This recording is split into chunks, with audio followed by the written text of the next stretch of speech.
আসসালামু আলাইকুম রহমতুল্লাহি ওয়া বারাকাতুহু। Hello dear higher study aspirants, আশা করি সবাই ভালো আছেন। সো গতকালকে ভিডিওর পরে আমার অনেকজন আমাকে মেসেজ দিয়েছেন, ইন্সপায়ার্ড করেছেন যে আমি আরও এই ধরনের হায়ার স্টাডিজ রিলেটেড বিভিন্ন টিপস অ্যান্ড ট্রিক্স বিভিন্ন কিছু আমি আপনার সাথে আলোচনা করি। সো আজকে আমি আসছি একটা খুবই ইম্পর্ট্যান্ট বিষয় নিয়ে কথা বলার জন্য। কেন প্রত্যেক হায়ার স্টাডি অ্যাসপিরেন্টসকে প্রেস্টিজিয়াস ইরাসমাস মুন্ডাস স্কলারশিপসে অ্যাপ্লাই করা উচিত, এটা নিয়ে আমি আলোচনা করতে আসছি।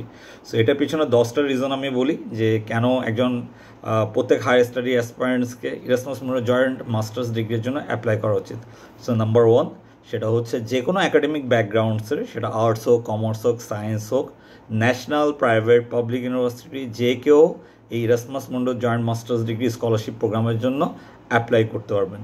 নাম্বার 2 হলো আপনার যদি ব্যাচেলার থাকেন ফাইনাল ইয়ার অথবা আপনার ব্যাচেলার কমপ্লিট হয়ে গেছে, তাহলে আপনি এই প্রোগ্রামে অ্যাপ্লাই করতে পারবেন। মাস্টার্স ম্যান্ডেটরি না, বা আপনার মাস্টার্স থাকলেও আপনি এখানে অ্যাপ্লাই করতে পারবেন। নাম্বার 3 এবং খুবই ইম্পর্টেন্ট, সেটা হচ্ছে এই Erasmus Mundus joint masters degree প্রোগ্রামে আপনি অ্যাপ্লাই করতে আপনার কোনো ধরনের অ্যাপ্লিকেশন ফি দিতে হয় না। আপনি সরাসরি পোর্টালে গিয়ে আপনি অ্যাপ্লাই করতে পারবেন কোনো ধরনের অ্যাপ্লিকেশন ফি ছাড়া, উইদাউট এনি হ্যাজেল আপনি এখানে অ্যাপ্লাই করতে পারবেন। নাম্বার 4 হলো আরও ইন্টারেস্টিং ব্যাপার, সেটা হচ্ছে আমরা মনে করি যে প্রফেসরকে ইমেল করতে হবে, প্রফেসর ইমেল করা দরকার।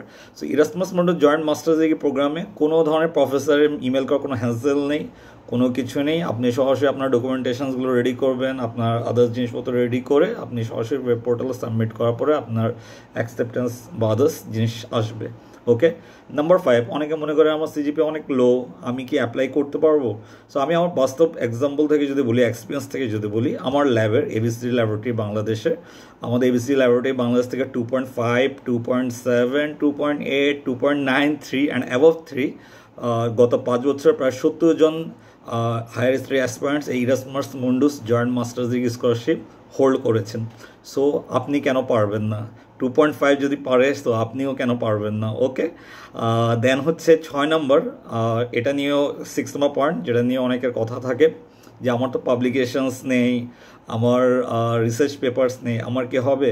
সো খুবই ইন্টারেস্টিং ব্যাপার হচ্ছে যে Erasmus Mundus joint masters degree প্রোগ্রামে কোনো প্রোগ্রামেই এই জিনিসটা উল্লেখ থাকে না যে আপনার পেপার পাবলিকেশন থাকতে হবে। ওকে। সো এরকম কোনো কিছু রিকোয়ারমেন্টস নেই যে আপনার পেপার পাবলিকেশন থাকতে হবে, না থাকলে আপনার হবে না। সো উইথাউট এনি হেজিটেশনস আপনি এখানে অ্যাপ্লাই করতে পারবেন, আপনার পেপার পাবলিকেশন থাকুক আর না থাকুক, যাই হোক, এটা কোনো ব্যারিয়ার হয়ে ওঠে না। দেন 7 নম্বর হচ্ছে এখানে একটা দুটা প্রোগ্রাম না, একের অধিক অনেকগুলো প্রোগ্রামস, আপনার রিলেভেন্ট প্রোগ্রামগুলোতে আপনি কি করতে পারেন, আপনি এখানে অ্যাপ্লাই করতে পারেন। দেন হচ্ছে 8 নম্বর প্রোগ্রাম হচ্ছে অনেকে মনে করেন আমার তো আইএলটিএস নেই, আমার তো জিআরই নেই, বা আমার টোফেল নেই, আমি কি অ্যাপ্লাই করতে পারবো? সো মেজরিটি প্রোগ্রামে আপনি মিডিয়াম অফ ইনস্ট্রাকশনস দিয়ে আপনি অ্যাপ্লাই করতে পারবেন, যেটাকে আমরা মই বলে থাকি, যেটা আপনি আপনার ইউনিভার্সিটি থেকে কালেক্ট করে আপনি এখানে অ্যাপ্লাই করতে পারবেন। 9 নম্বর পয়েন্ট হচ্ছে স্কলারশিপ, ফুল ফান্ডেড স্কলারশিপ, আপনার travel support, visa, monthly stipends, tuition সব কিছু এই স্কলারশিপ থেকে আপনাকে, ইভেন হেলথ ইন্স্যুরেন্স আপনাকে স্কলারশিপ থেকে প্রোভাইড করা হয়ে থাকে। অ্যান্ড নাম্বার 10 হচ্ছে এই স্কলারশিপস ওয়ার্ল্ডে সবচেয়ে top notch masters programme scholarships. So why not, আমরা কেন এই প্রোগ্রামে অ্যাপ্লাই করবো না? ওকে। সো সবাই ট্রাই করেন এই প্রোগ্রামে অ্যাপ্লাই করার জন্য, যারা এই স্কলারশিপস অ্যাপ্লাই করেন, যারা হায়ার স্টাডি অ্যাসপারেন্টস, এবং সবার জন্য বেস্ট উইশেস। আশা করি আপনাদেরকে ভিডিও ভালো লেগেছে। আমি ট্রাই করবো নেক্সট এই ধরনের আরও স্কলারশিপ রিলেটেড ভিডিওসগুলো শেয়ার করার জন্য। টিল দেন, আল্লাহ হাফিজ।